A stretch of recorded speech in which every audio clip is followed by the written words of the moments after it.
आज का अंश मरकुस 14 अध्याय वचन 22 से 25 है। हम एक साथ पढ़ेंगे।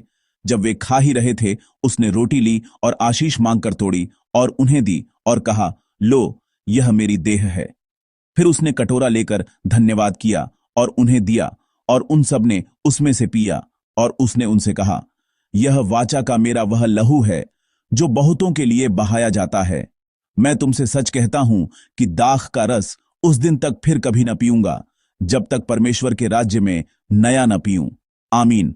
अपने जीवन में हम कई बार टूटने और कुचले जाने का अनुभव करते हैं। कभी बीमारी से, कभी आर्थिक तंगी से, तो कभी किसी प्रियजन से बिछड़कर हम उस दर्द का अनुभव करते हैं जैसे हमारे जीवन के रसीले अंगूरों के गुच्छे टुकड़े टुकड़े हो रहे हों। हम पूछते हैं, मेरे साथ ही ऐसा क्यों हो रहा है, या सिर्फ मुझे ही ऐसा क्यों झेलना पड़ रहा है। कभी कभी हमारे मन में ऐसी निराशा भर जाती है जिसे हम शब्दों में बयां नहीं कर सकते।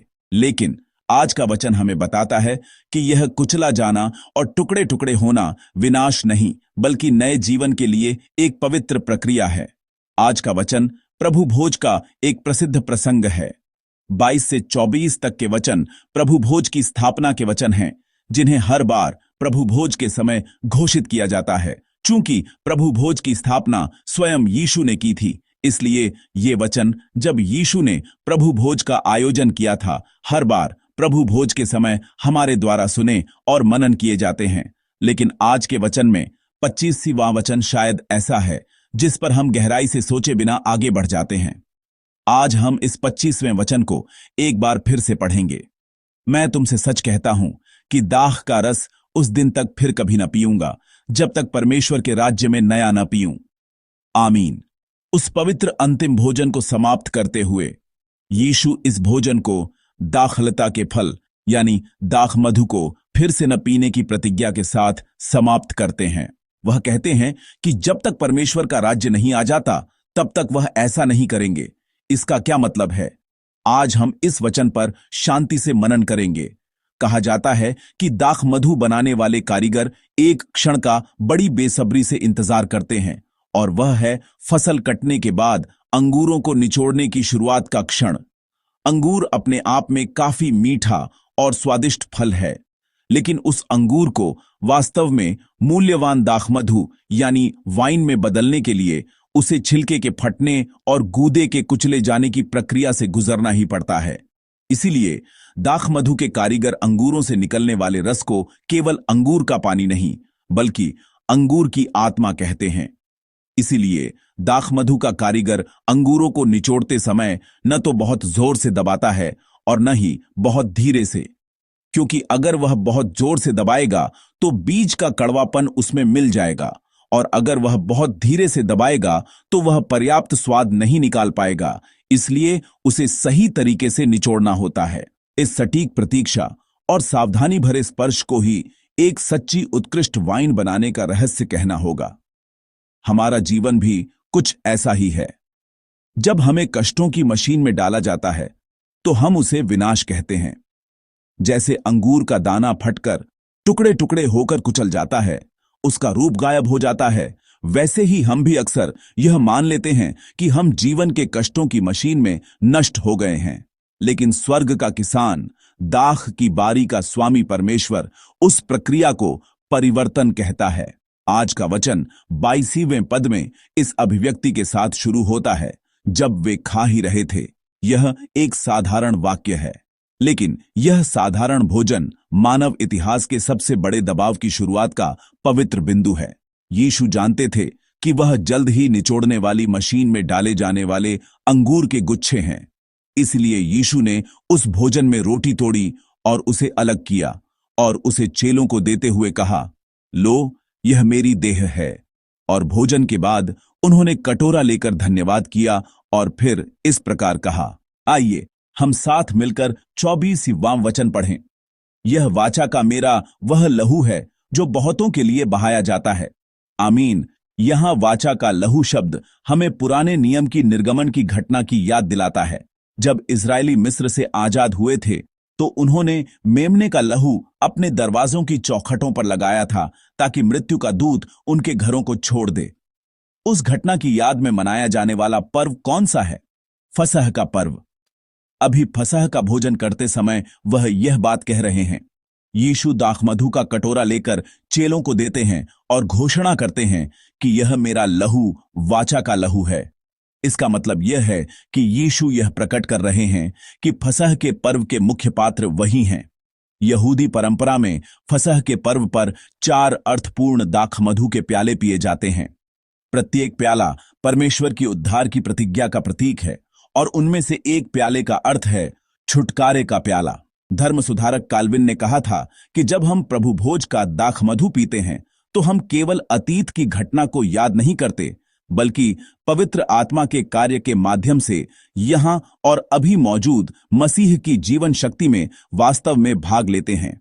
यानी जैसे दाखमधु हमारे शरीर में प्रवेश करता है और पोषक तत्वों की तरह हमारे रक्त या हमारे भीतर किसी और चीज में विघटित हो जाता है, वैसे ही यीशु का वाचा का लहू हमारी आत्मा की नसों में बहने लगता है।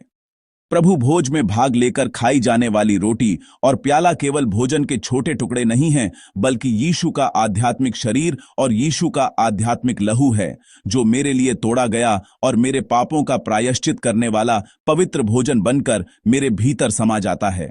इस तरह हमारे पापों की समस्या हल हो गई और हम आज उद्धार पाए हुए जीवन में आगे बढ़ सकते हैं। टूटा हुआ प्रभु का शरीर यानी रोटी और बहाया गया प्रभु का लहू यानी दाखमधु, यह प्रभु भोज का भोजन था। एक बहुत ही साधारण भोजन की मेज एक बहुत ही पवित्र भोजन की मेज बन गई। यह अपने आप में एक अद्भुत प्रकाशन है। लेकिन प्रभु ने भोजन बांटने के बाद एक आश्चर्यजनक घोषणा की कि वह इसे फिर से नहीं पिएंगे। उन्होंने अचानक ऐसा क्यों कहा? यह इस बात का संकेत है कि प्रभु को जो पीड़ा सहनी पड़ेगी वह कितनी भयानक होगी, और साथ ही यह उस पीड़ा के बाद होने वाले गौरवशाली पुनर्मिलन का वादा भी है। यानी प्रभु भोज केवल प्रभु के टूटे हुए शरीर और बहाए गए लहू की पीड़ा के बारे में ही नहीं बताता, बल्कि उस पीड़ा से परे की गौरवशाली विजय, उस आशा के राज्य, परमेश्वर के उस राज्य की आशा को भी समाहित करने वाला एक पवित्र भोजन था। इस धरती पर हम जो कष्ट, टूटना और कुचला जाना अनुभव करते हैं, वह एक नई शुरुआत के लिए प्रतीक्षा का समय है। यह वैसा ही है जैसे एक दुल्हन अपने दूल्हे का इंतजार करती है। एक पवित्र अलगाव की अवधि, दूल्हे की प्रतीक्षा का समय। जब हम लेंट के मौसम में प्रभु की मृत्यु पर मनन करते और शोक मनाते हैं, तो इसका कारण यह है कि वह मेरे लिए तोड़े गए और कुचले गए। लेकिन साथ ही हम आशा नहीं खोते, क्योंकि वह फिर से आएंगे और हमारे साथ उत्सव का प्याला उठाएंगे। प्रभु के गंभीर भोज में वह हमें न केवल पीड़ा और मृत्यु के बारे में बताते हैं, बल्कि पुनरुत्थान के बारे में भी बताते हैं, जो सुसमाचार का मूल है। इसीलिए 25वें पद में जिस अभिव्यक्ति पर हमें ध्यान से मनन करना चाहिए वह है, जब तक परमेश्वर के राज्य में नया न पीऊं। इसका मतलब सिर्फ यह नहीं है कि यह समय के बाद आएगा। इसका मतलब उस दिन से है जब हम विजय का पेय पिएंगे, जो गुणात्मक रूप से पूरी तरह से अलग होगा, यानी पाप और मृत्यु पर विजय प्राप्त करने के बाद। प्रभु ने क्रूस पर अपनी अंतिम सांस लेने से ठीक पहले घोषणा की थी, पूरा हुआ।